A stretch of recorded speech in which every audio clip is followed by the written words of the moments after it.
Mesdames et messieurs, bonsoir. Très heureux de vous retrouver ce soir dans le cadre de cet exercice de redevabilité. Ce soir, nous voulons faire un focus spécial sur un service qui a été créé par le président de la République il y a 5 ans exactement aujourd'hui, qui a été opérationnalisé, pour mieux dire, par le président de la République sur ordonnance présidentielle il y a 5 ans. Le service, sûrement que vous en avez déjà entendu parler, mais c'est un service qui joue un rôle crucial pour l'électrification à l'intérieur de l'électrification et des services énergétiques en milieu rural et périurbain, mieux connu sous le nom de ANSER, qui ne fait pas du tout concurrence à la SNEL, mais qui s'assure que les milieux entre guillemets périurbains puissent être desservis en électricité. Et donc aujourd'hui nous avons choisi, parce qu'ils ont 5 ans, de faire un focus pour voir ce qui a été fait et ce qui a pu être apporté comme électricité ou comme solution à des populations dans plusieurs coins de la République démocratique du Congo. Alors, Monsieur Damien Twambilangana, vous êtes directeur général adjoint de l'ANSER. Nous avons vu tout à l'heure les populations des Kananga se réjouir d'avoir accès à l'électricité, mais nous avons vu sur le reportage qu'il y a plutôt de panneaux solaires. Est-ce que vous pouvez nous dire quel travail vous faites et quelles sont les technologies que vous utilisez pour être sûr que vous donnez de l'électricité là où les populations en ont besoin et là où la SNEL n'a pas peut-être des bras longs? Merci, Excellence. Pour ce qui concerne... Bonjour, chers compatriotes. Donc, pour ce qui concerne les technologies, on utilise toutes les technologies. On évite au maximum possible tout ce qui est thermique, ça veut dire les groupes électrogènes, parce que comme vous savez, en dehors de l'aspect pollution, il y a aussi l'aspect du coût très élevé du carburant dans les zones dans lesquelles nous opérons. Donc les technologies que nous développons sont essentiellement le solaire, l'hydroélectricité, et lorsqu'il y a du vent là où on doit aller, nous avons les éoliennes et tout ça. Mais aujourd'hui, nous avons commencé à développer la filière biogaz, c'est-à-dire à partir des déchets organiques, produire de l'électricité, que ce soit pour l'électricité elle-même ou même pour la cuisson propre. Voilà. Alors, on va revenir au point de départ. L'ANSER, c'est quoi l'ANSER? Pour ceux qui vont suivre, en tout cas, ce soir, comment vous opérez? Quels sont vos rayons? Est-ce que vous êtes dans toutes les 26 provinces? Merci, Excellence.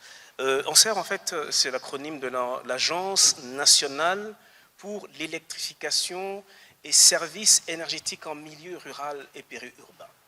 En fait, il y a 2 volets. Vous voyez, il y a électrification et puis il y a services énergétiques.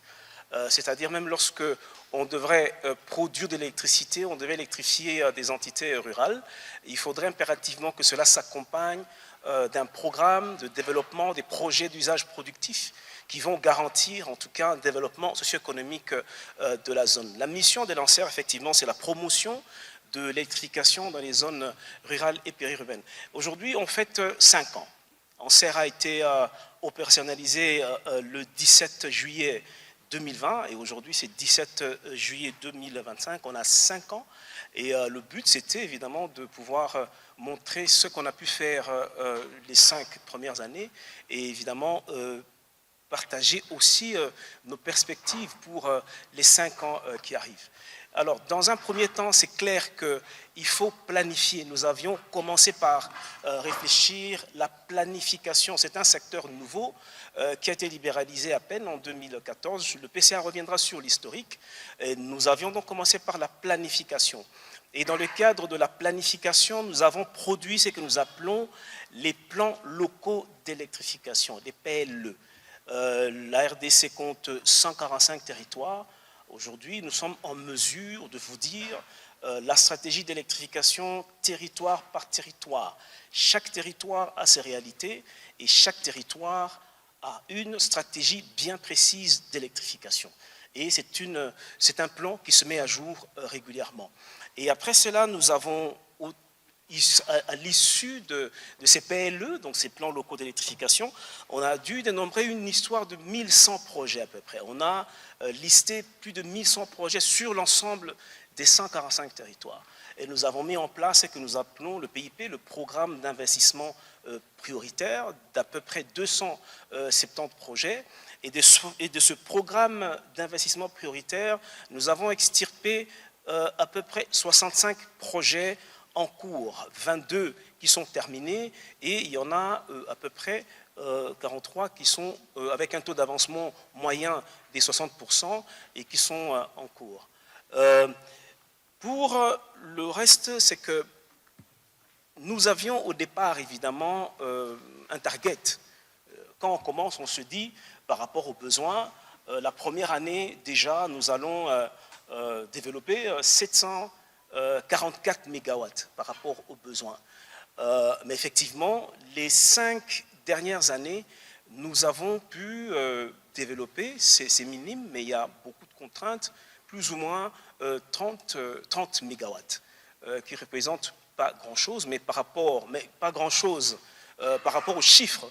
Mais si on prend l'impact réel dans les zones rurales et périurbaines, l'impact est très important, ce qui motive d'ailleurs, par rapport à notre planification des 5 ans à venir, atteindre plus ou moins 52% en 2030. Je vous donne un chiffre très rapidement. Dans les zones rurales, le taux d'électrification est de 1%. Et globalement, on parle de 20%, mais dans les zones où nous opérons, le taux est de 1%. Donc le défi à relever d'ici 2030, c'est de ramener le taux à 52%. Et pour ça, nous savons plus ou moins comment procéder. Je pense que lors de cet échange, nous allons présenter différentes approches. Alors, monsieur le DGA, peut-être qu'il fallait dire pourquoi on a besoin d'en serre là où il y a la SNEL. Pourquoi on a besoin d'en serre là où il y a la SNEL?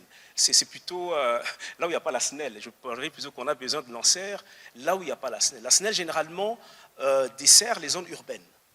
Et depuis que Anser a vu jour, donc tout ce qui est zone rurale et périurbaine, Anser s'en charge. Mais nous avons un très bon cadre de collaboration avec la SNEL. Vous allez vous rappeler que la SNEL elle-même avait déjà une direction d'électrification rurale. Mais à l'avènement de l'Anser, la SNEL a dû transférer à l'Anser les études qui ont été réalisées dans les zones rurales.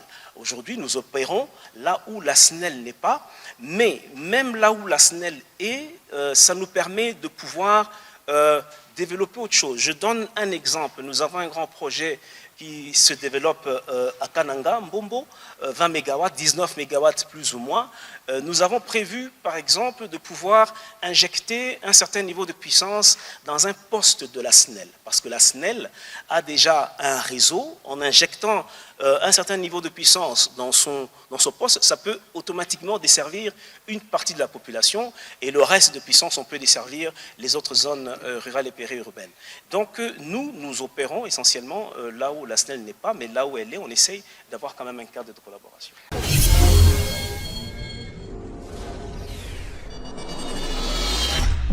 Monsieur le directeur général adjoint, quels sont aujourd'hui, 5 ans après, le projet que vous pouvez présenter comme étant des réussites? Ça veut dire que vous avez commencé et vous avez abouti à travers le pays. Aujourd'hui, nous avons, comme je disais, à peu près 22 projets terminés. Je peux citer très rapidement. Nous avons terminé des centrales, on a commencé par les Grands Bandundu, Bongayasa, Ipamu. Aujourd'hui, dans le Grand Kasaï, nous avons... Bongayasa, Ipamu, c'est dans quel territoire pour nous permettre d'avoir une vue géographique de ces... En tout cas, c'est de l'Okwilu, le Grand Bandundu. Bongayasa, Ipamu, je ne peux pas vous donner la précision, le nom du territoire, Eric mais en tout Izam cas, c'est même beaucoup plus... En disant Bongayasa, c'est même beaucoup plus précis. Territoire le territoire d'Idiofa. Voilà. Nous avons électrifié Lumumba-Ville dans le Sankourou. Aujourd'hui, Lumumba-Ville est électrifiée. Au-delà de l'éclairage public, il y a une centrale à Tchumbe, il y a une centrale à Wembonyama, une centrale à Lubefu, Lusambo. Et aujourd'hui, dans le Grand Kasaï, au niveau de Kananga, je pense que vous venez de voir les images que nous avons projetées. À Tanganyika, au niveau de Kongolo, Et puis, quand vous allez à l'équateur, à Bassan-Koussou et à Bongandanga, donc il y a une vingtaine de projets déjà terminés. Je vous invite vivement à prendre nos rapports annuels qu'on a ramenés ou aller sur notre site internet. Vous pouvez en tout cas accéder aux données précises en rapport avec tous les projets qui ont été réalisés. 5 ans, c'était prévu que vous puissiez mobiliser combien de fonds et vous avez pu investir combien? Et pour plus de lisibilité, c'est vrai que vous avez donné quelques coins, vous avez électrifié. En 5 ans, combien de mégawatts avez-vous vraiment produit ou mis à la disposition des populations? Ça, c'est la première question. La deuxième question, la libéralisation du secteur de l'électricité, c'est depuis 2014. Et on voit qu'il y a très peu de privés dans les secteurs. Alors, qu'est fait l'ANSER pour justement mobiliser les opérateurs économiques privés à investir dans le secteur de l'électrification en RDC? Merci. Voilà. Merci, M. Morabou. La première question, combien nous avons pu mobiliser pour les 5 ans? Nous avons, pour les 5 ans, mobilisé plus ou moins 50 millions de dollars qui sont la dotation de l'État congolais. Et c'est avec ces 50 millions de dollars, effectivement, que nous avons réalisé tout ce que je viens de dire, c'est-à-dire 65 projets qui sont en cours, dont 22 terminés. Et les 43 restants, le taux d'avancement, c'est plus ou moins de 60%. C'est avec la dotation de l'État. La deuxième chose, par rapport à la puissance qui devait être développée. Nous avions, nous, planifié, en tout cas, pour la première année, de pouvoir développer plus ou moins 700 mégawatts, mais nous en avons produit avec précision 38 mégawatts. Les 38 mégawatts, c'est effectivement en rapport avec tous les projets réalisés que je viens d'évoquer tout à l'heure. Et je profite effectivement pour pouvoir donner les targets que nous avons dans les 5 ans qui vont venir. Dans les 5 ans qui vont venir, nous pensons atteindre 8000 mégawatts. Mais c'est clair que c'est un énorme défi qui ne dépend pas que de ANSER, mais nous avons toutes les capacités techniques et stratégiques qui peuvent nous permettre de pouvoir atteindre l'objectif. On peut encore revenir sur ça. Et effectivement, d'ici 2030, il faudrait, de manière globale pour l'ensemble du pays, avec tous les programmes compacts énergétiques qui arrivent, on parle en termes de 40 milliards, mais en réalité, pour nous, par rapport au public, il faudrait mobiliser plus ou moins 5 milliards de dollars dans les 5 ans à venir. C'est un réel défi par rapport à notre gouvernement et par rapport à notre capacité de mobiliser les partenariats internationaux. Alors, la question sur les privés, ça c'est une très bonne question. Le secteur a été libéralisé depuis 2014, mais vous allez voir que les 5 dernières années, il n'y a eu que 20 titres qui ont été donnés aux entreprises pour pouvoir opérer. C'est un défi réel à relever sur la lourdeur administrative. Ce sont des structures jeunes, effectivement, nous et l'ARE. Il est question de pouvoir booster, d'une certaine manière, le fonctionnement pour que nous puissions atteindre, en tout cas, un nombre plus élevé des opérateurs privés. Nous participons beaucoup à des forats internationaux. Nous rencontrons beaucoup de privés qui sont intéressés, évidemment, à venir au Congo, parce que le Congo, c'est un grand marché. Je vous disais que dans les zones rurales et périurbaines où vivent 80 millions de nos concitoyens, le taux, c'est seulement 1%. Et tout ce que vous avez, ce que vous connaissez comme ressources qui attirent les investisseurs privés, se trouve dans les zones rurales et périurbaines.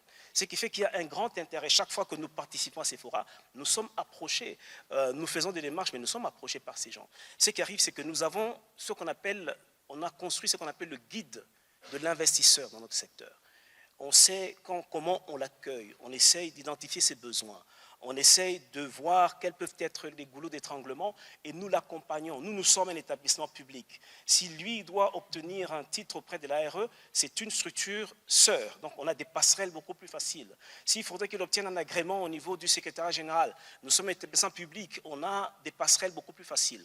Donc au travers de ce guide, nous avons mis en place des mécanismes pour faciliter les investisseurs privés qui arrivent. Et je voudrais vous garantir qu'il y en a beaucoup. Nous avons signé au mois de mars à Berlin un contrat avec la société GOF pour développer des centrales dans à peu près 200 villages pour un montant de 150 millions de dollars.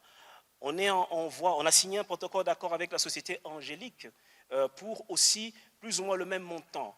Et il y a beaucoup d'expressions, en tout cas d'intérêt des privés dans ce sens-là. Et nous mettons en place ce mécanisme pour pouvoir les accompagner. Nous espérons vivement qu'avec tout ce qui se met en place pour pouvoir fluidifier l'administration, nous pouvons arriver, en tout cas d'ici 2030, à augmenter ce taux des privés. Merci. Voilà, c'est une question pertinente à laquelle je veux répondre directement parce que j'ai suivi et j'ai lu beaucoup de choses à ces sujets. Alors, il faut bien qu'on se regarde dans les yeux et qu'on cesse d'être hypocrite.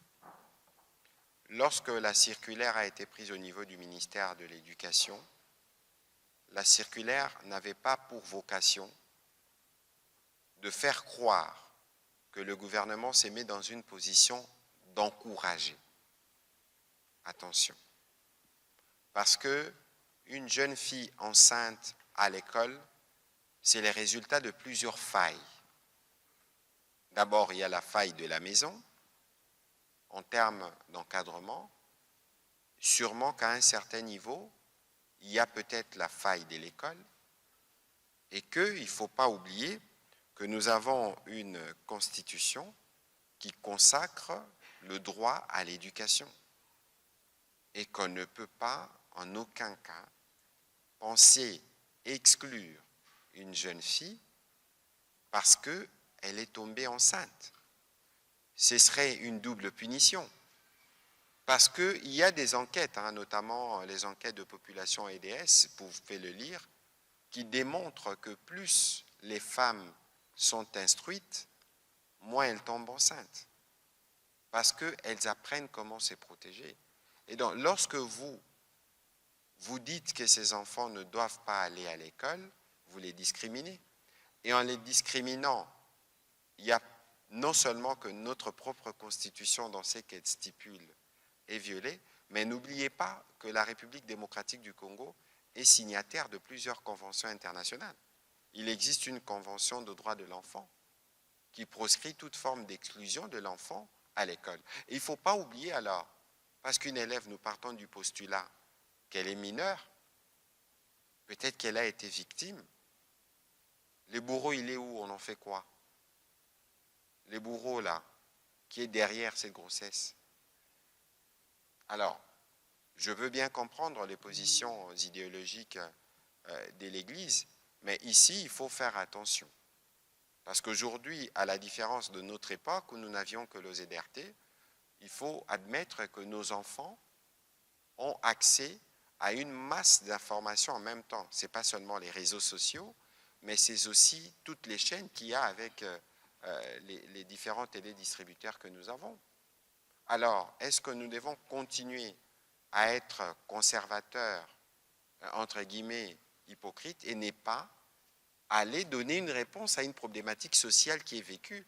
C'est que les enfants ont accès à des informations sexuelles tôt. Est-ce que les vrais palliatifs, ce n'est pas d'abord l'éducation avec une grosse attention sur le sujet, premièrement? Deuxièmement, mais on peut briser certains tabous. Pourquoi pas déjà dans cette phase d'éducation, évidemment en fonction de l'âge des uns et des autres, commencer à leur parler des contraceptions qui ne concernent pas que la fille, qui concernent le jeune garçon.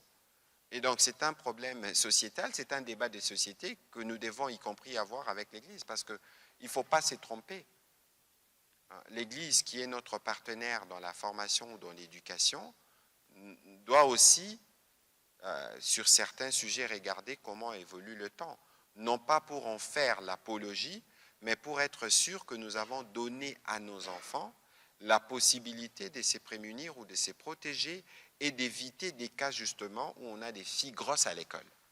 Et donc ici, je pense qu'on ne va pas clore les débats parce que c'est un débat qui réveille les traditions, les coutumes, les perceptions des uns des autres, mais ici, il faut considérer qu'on ne peut pas exclure ou punir doublement une jeune fille parce qu'elle est grosse. Ce n'est pas de l'encouragement, mais ce sont ces droits qu'on fait respecter, ce sont des protocoles qu'on a ratifiés qu'on fait respecter, quitte à nous comme société, comme famille, comme école, de tirer les conséquences pour qu'il n'y ait pas des cas de ce genre. Et je pense que c'est faisable. Et je pense que de ces points de vue, vous aussi, les médias, vous avez votre responsabilité. Ndeko Thierry, merci, le sako.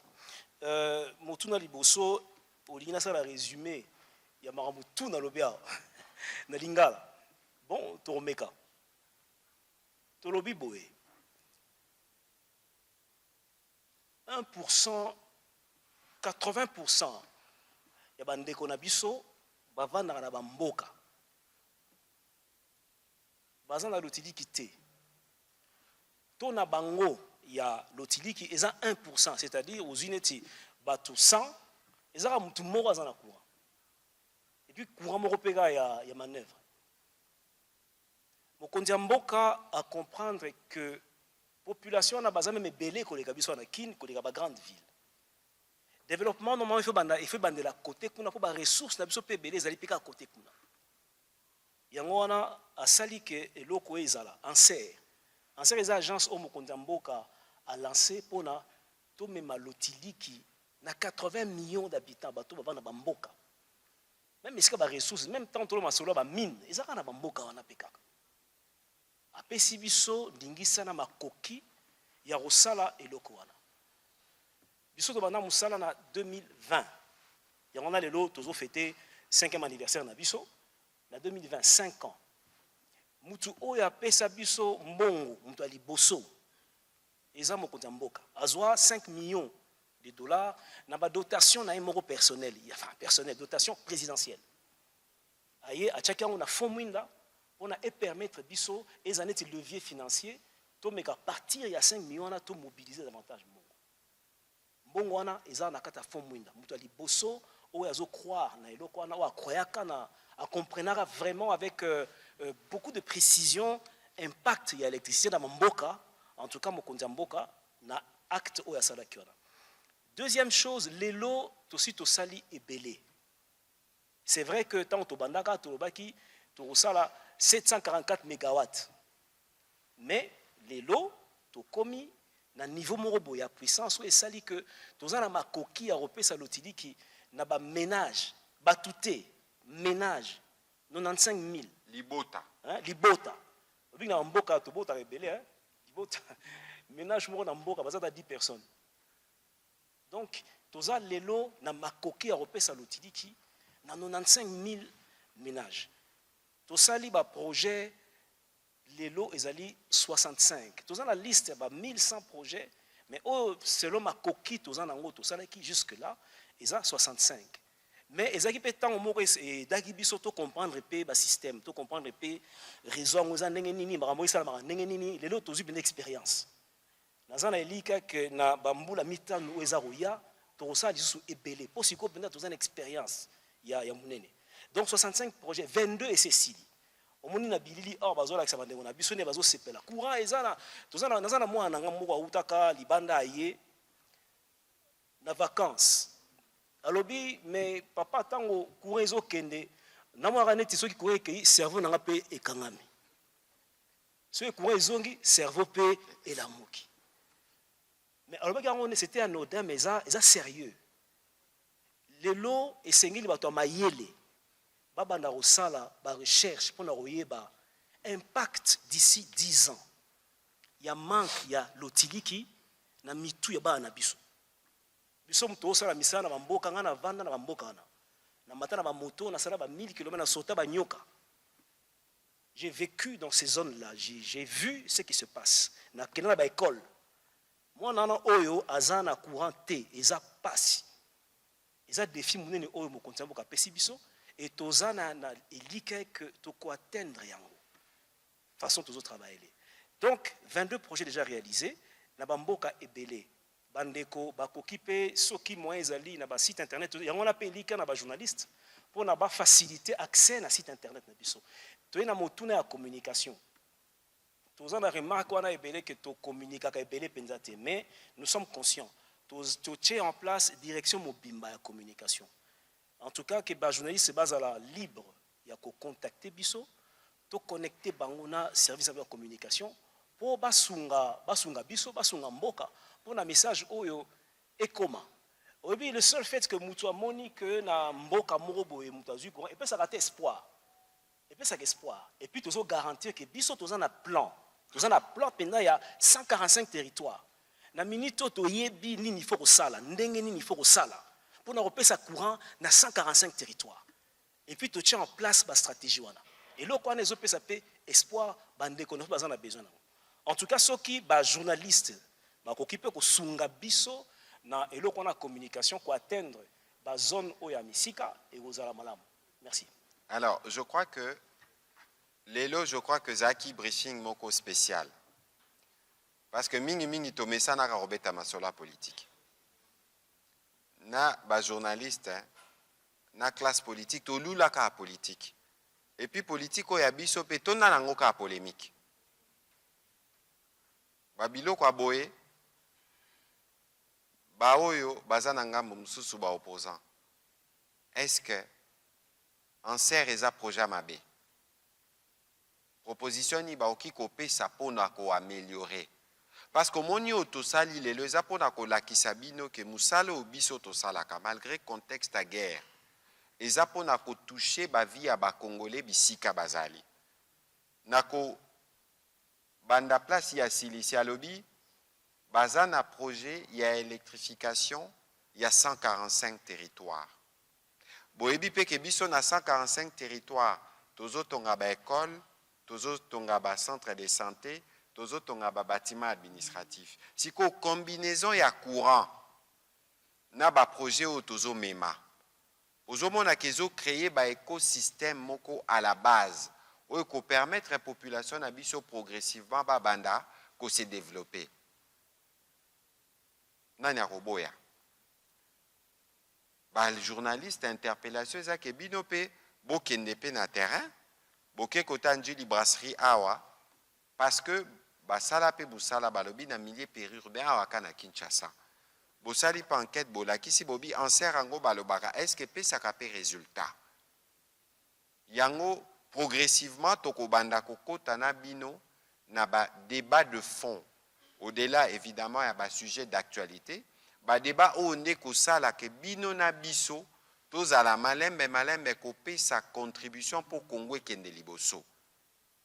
Je pense que exercice to sali lelo c'est une illustration il y a ba exercice ko ya lobby pour que progressivement na biso na bino na ba bazola na biso na ndako to banda ko se documenter pour na romona ke biso eza na domaine moko te auto négligé. Soki bolandi présentation malamu awa tobeti makambo solaire, tobeti makambo éolienne, tobeti makambo barrage, tobeti makambo micro barrage. Parce que na Congo normalement toki kozanga courante na bisika tozaleli.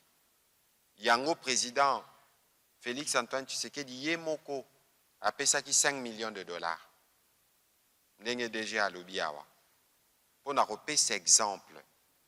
Et là kisi que ba préoccupation nyonso ba congolais et ça, ma préoccupation au biso to intégré. Monsieur le directeur général, en une minute, quels peuvent être vos mots pour nous donner une petite perspective des 5 prochaines années pour votre agence?